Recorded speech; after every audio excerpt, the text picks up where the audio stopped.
We are very excited to bring you this story, a very unique and very funny story about a male gynecologist who had breast cancer. It's based off of this book entitled The Lump.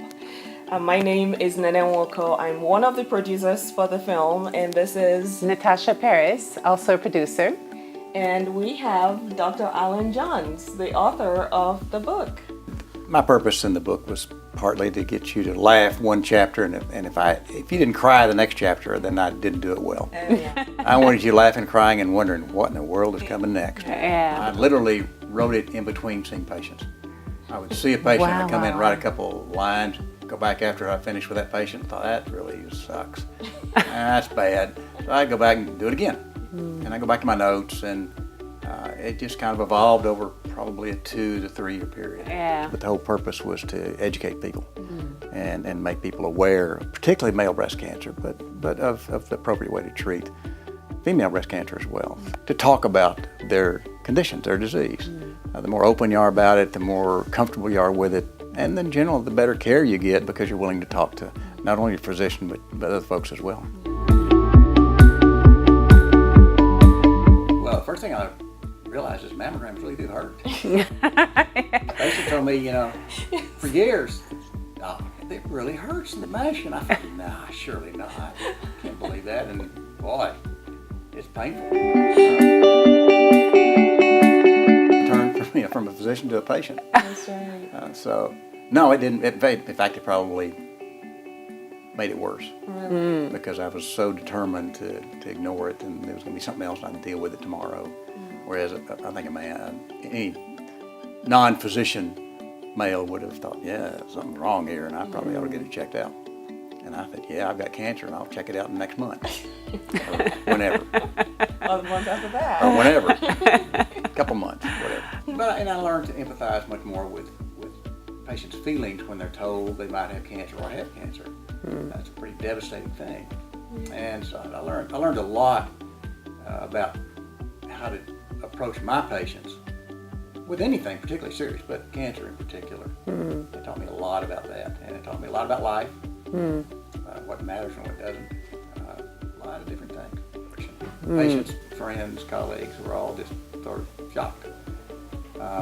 So it was shocking to everybody. Yeah. Just again, the uniqueness of the situation was what made it so unusual and shocking to other folks. Me particularly. Yeah. I mean, every time I've shared this story with anyone, the first thing I hear is, I didn't know men have breast cancer. I didn't know either up until I read the book. That was the same reaction I had. He's a man. I don't understand, and it's not something that many people are aware of, that men can have breast cancer. Well, I knew men could get breast cancer, but that was other men. Not you. Not me. Men, yeah, sure. It's like everyone thinks, sure, people get cancer, but I don't. Joan she's helped navigate breast cancer patients in Fort Worth for decades. She's been the face of breast cancer in Fort Worth in a good way. And so there's just no other person whose name should go on this breast center other than Joan. 100% of the proceeds for this book goes to the Joan Katz Cancer Center. We need a breast cancer center here to help navigate ladies through this maze of treatment. I knew a physician, I knew how to get through the maze. I knew when I had to go to an oncologist, I knew how to get in. I knew how to find the people I needed to find. I knew where to go. I knew how to take care of the problems that are associated with all the different doctors you go to see. But patients don't. They're just completely lost and scared. And so the concept behind the Joan Katz Breast Center at that point was to provide that service to patients, to navigate those patients from the day they got their diagnosis all the way through 5 years of treatment at no cost. No cost. I really honest, I think I told you this. The book, after I read it, I got like 6 copies for the people to read. I would read it to my husband. Like I'll be reading and I'll be laughing, and my husband will be like, "What's funny?" Like, "Oh, hold on, listen to this part," and he was, laughing right along with me. So I think it's really, really funny. Yeah. It not only covers what happens when you have cancer, it shows his fears and things like that, but also all the funny experiences that most people don't talk about.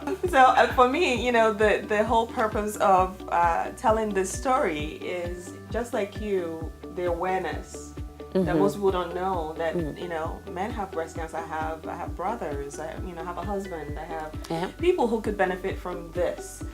But at the same time, I didn't want it, to be something where, oh my goodness, throughout the whole film you're bawling your eyes out, right? You learn something while you're laughing. Exactly. And that's a dog story too. Yeah, that's a cute dog story. Yes. It's the fact that you're a gynecologist seeing that, regularly and sending patients, and then you're on the other side, and the duality you went through, having to be the patient, but knowing what the doctor's saying, and not only that, but also knowing how the doctor, his trick of saying things, so you really know the subtext of what he's saying, and that must have been really interesting. And I think he did really well in the book, telling us what was the subtext. You recognize, oh no, that's the word, when they say that it's bad, or stuff like that. And that was very interesting and compelling, and also so funny. That and the story itself is it's heartbreaking what you're going through, but at the same time it's funny, so you go through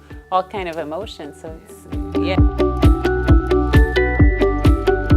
Now this is where you guys come in. That's right. We are trying to get this made into a film so that you can enjoy this book, this story, as much as we did. So thank you so much for your support. Thank you, Dr. Johns. Thank you. To letting us tell your story Yes. and letting us interview you today, and also letting us do it in your office.